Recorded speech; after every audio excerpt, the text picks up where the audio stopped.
50,000-ഓളം അടുത്ത പാട്ടുകൾ പാടുക എന്ന് പറയുന്നത് മനുഷ്യ സാധ്യമല്ല.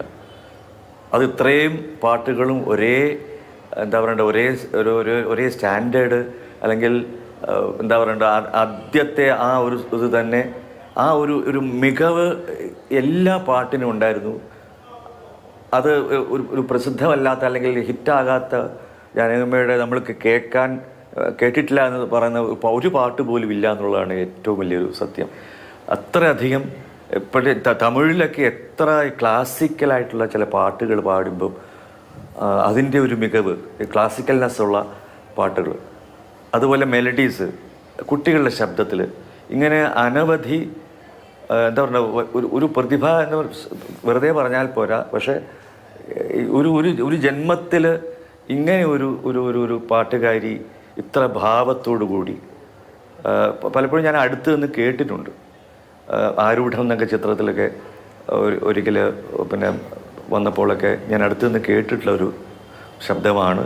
അപ്പോഴൊക്കെ എന്നെ അത്ഭുതപ്പെടുത്തിയിട്ടുള്ളത് എത്ര പെർഫെക്ഷനോടുകൂടി എത്ര പെട്ടെന്നൊരു പാട്ട് പഠിച്ച് അവതരിപ്പിക്കുക അല്ലെങ്കിൽ റെക്കോർഡ് ചെയ്യുക എന്ന് പറയുന്നത് ഒരു വലിയൊരു അത്ഭുതത്തോടു കൂടി ഞാൻ കണ്ടിട്ടുള്ളൊരു വ്യക്തിയാണ്.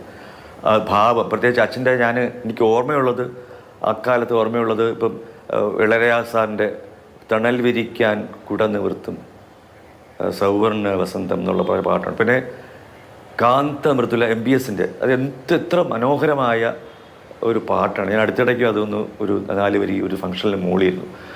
അത്ര നമുക്ക് ഒരിക്കലും ഈ എന്താ പറയണ്ടേ ഭാവം എങ്ങനെയാണെന്നുള്ളത് ഒരിക്കലും ആരും പഠിപ്പിക്കാൻ പറ്റില്ല. പക്ഷേ അത് ജാനകിയമ്മ ആദ്യത്തെ പാട്ട് മുതൽ തന്നെ ഈ ഭാവം എന്താണെന്ന് അടുത്ത തലമുറയ്ക്ക് ഒരു വലിയ ഡിക്ഷണറി പോലെ ഈ എത്രയോ ആയിരക്കണക്കിന് പാട്ടുകൾ പകർന്നു തന്നിട്ടാണ് ഇന്ന് വിട വാങ്ങിയിട്ടുള്ളത്.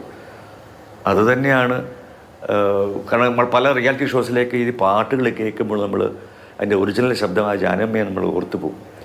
എത്ര മനോഹരമായിട്ട് പാടിയിട്ടുള്ള മെലഡീസ്, എത്ര എന്താ പറയുക സംഗീത സംവിധായകരുടെ പാട്ടുകൾ ജീവൻ കൊടുത്ത, അവർ പോലും ഉദ്ദേശിക്കാത്ത തരത്തിലുള്ള ഒരു ഭാവവും എന്താ പറയണ്ട പെർഫെക്ഷനും ഒക്കെ കൊടുത്തിട്ടുള്ള ഒരു പാട്ടുകാരി.